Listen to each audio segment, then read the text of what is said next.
Jai Mata Di friends.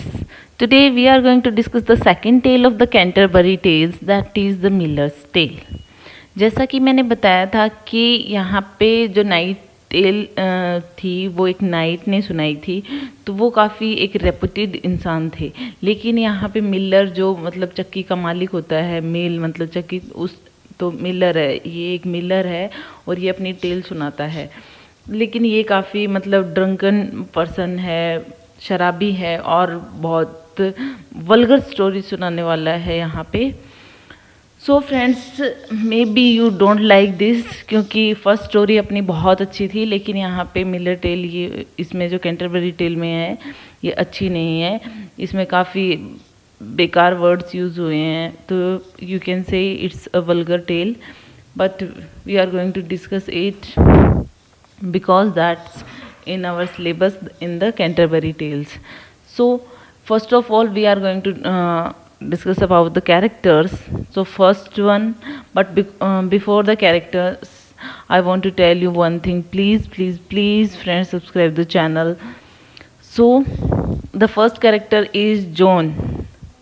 John जो है वो मिलर ने जो स्टोरी सुनाई है इसके अंदर आप ये कह सकते हो कि एक कारपेंटर है, रिच एंड ओल्ड कारपेंटर, और इसकी शादी हो गई है एक यंग गर्ल से, मीन्स 18 ईयर्स की गर्ल से इसकी शादी हो गई है। तो दूसरा जो कैरेक्टर है एलिशन, ये वही यंग गर्ल है जो अभी मैं बता रही थी कि जिसकी जॉन से शादी हुई है, तो मीन्स एलिशन जॉन की वाइफ है।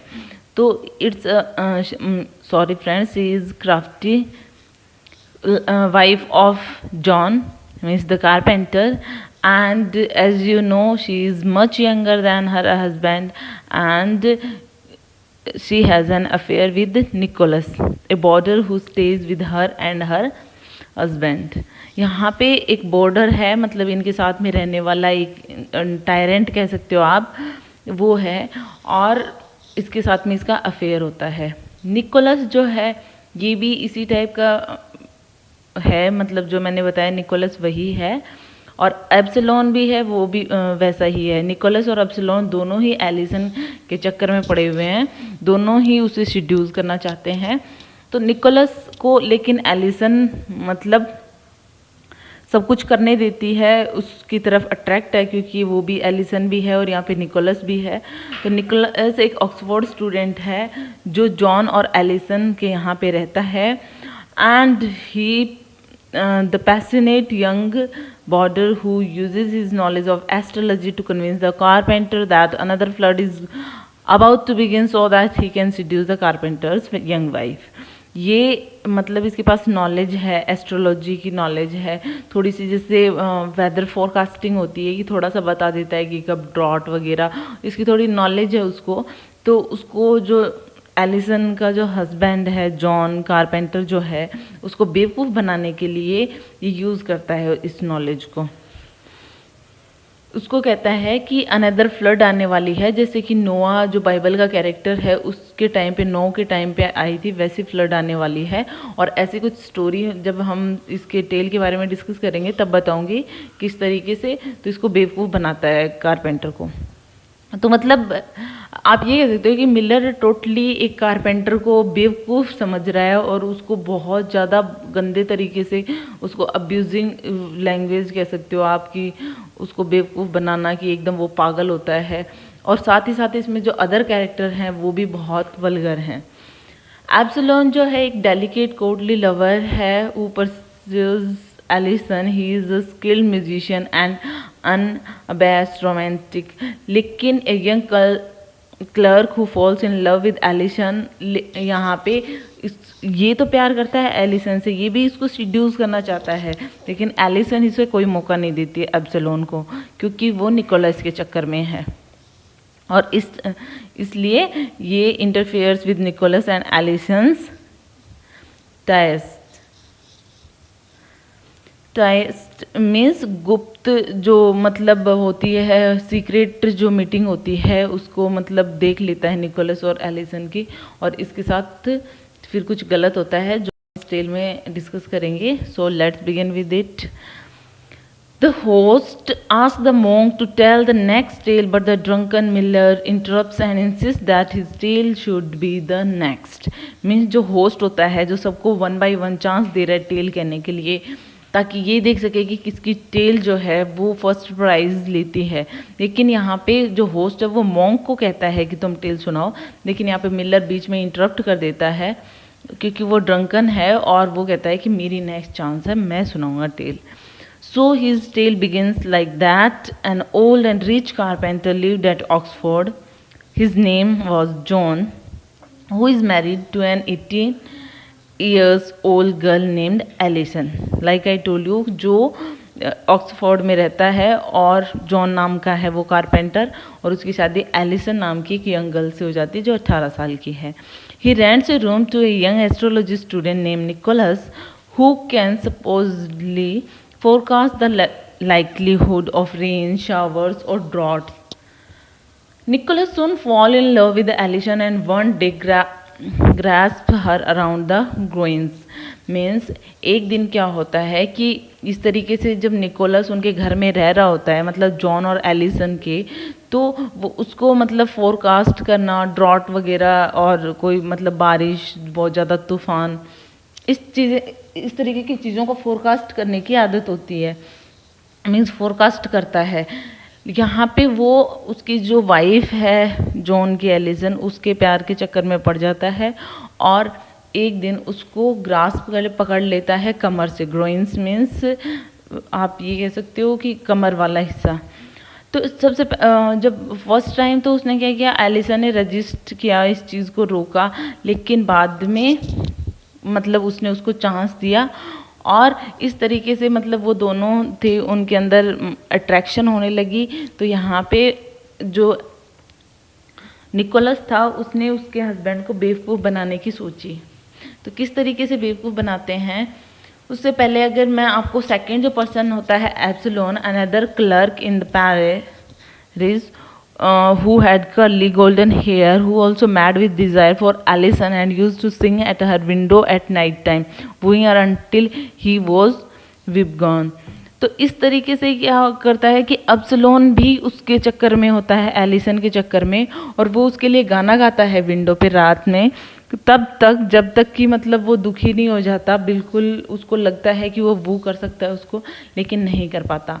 But there was no point in Absolon's wooing because Alison was so in love with Nicholas. उसको करने की ज़रूरत भी नहीं थी क्योंकि यहाँ पे एब्सलोन का कोई चांस ही नहीं था, क्योंकि जो एलिसन थी वो निकोलस से प्यार करती थी। He convinces his landlord that the second flood is coming and tricks him into spending the night in a tub hanging with the ceiling of his barn. Means कि यहाँ पे क्या होता है कि जो लैंडलॉर्ड है उसको किस तरीके से निकोलस बेवकूफ़ बनाता है कि उस लैंडलॉर्ड को ऐसे बोलता है कि सेकंड फ्लड आने वाला है। उस तरीके का जो बाइबल का कैरेक्टर है उस टाइम पे, पैराडाइज लॉस्ट एंड रिगेन्ड आपने पढ़ी होगी फ्रेंड्स, तो आपको पता होगा कि नो कौन था और कब फ्लड आई थी और किस तरीके से वो उसके कैरेक्टर का रोल था। तो जो नो के टाइम पे जो आई थी फ्लड, उस तरीके की फ्लड आएगी। उसने निकोलस ने इस तरीके से जॉन को बेवकूफ़ बनाया और बोला कि टब जो हैंग कर रहे थे सीलिंग से रोप के थ्रू कि हम रात को वहीं सोएंगे क्योंकि फ्लड आ सकती है और जिसकी वजह से हमें अपनी जान बचानी पड़ेगी। तो वो जैसे ही सीलिंग पे वहाँ पे जाके तीनों सोते हैं उन टब्स में, वहाँ पे क्या होता है कि जैसे ही कारपेंटर को नींद आती है, John follows Nicholas instructions and the evening before the predict flood all the three, John, Alison and Nicholas, climb into the boats. मतलब वो उस दिन, जिस दिन के लिए उसने बोला था कि फ्लड आएगी, उस दिन क्या करते हैं, वो जैसा कि इंस्ट्रक्ट किया होता है निकोलस ने, जॉन वैसा ही करते हैं, अपनी बोट्स में ऊपर क्लाइम कर जाते हैं, मतलब जो सीलिंग से लटक रही होती हैं, और तीनों जाकर सोने का नाटक कर। सोने का नाटक तो सिर्फ एलिसन और निकोलस कर रहे हैं, कारपेंटर को तो नींद आ जाती है। तो वो दोनों क्या करते हैं, quickly descend to the Alison's bed where they spend the night making love, और वो दोनों उसको उस रात को बेवकूफ़ बनाते हैं कारपेंटर को। अब वहाँ पे एब्सलोन आ जाता है जब उसको पता चलता है कि इस तरीके से जो एलिसन और निकोलस अकेले हैं और कारपेंटर को इस तरीके से वो भी एलिसन से लव करता है, तो वो विंडो पे आता है, रूम की उसी विंडो पे, और निकोलस और एलिसन को साथ में देख लेता है।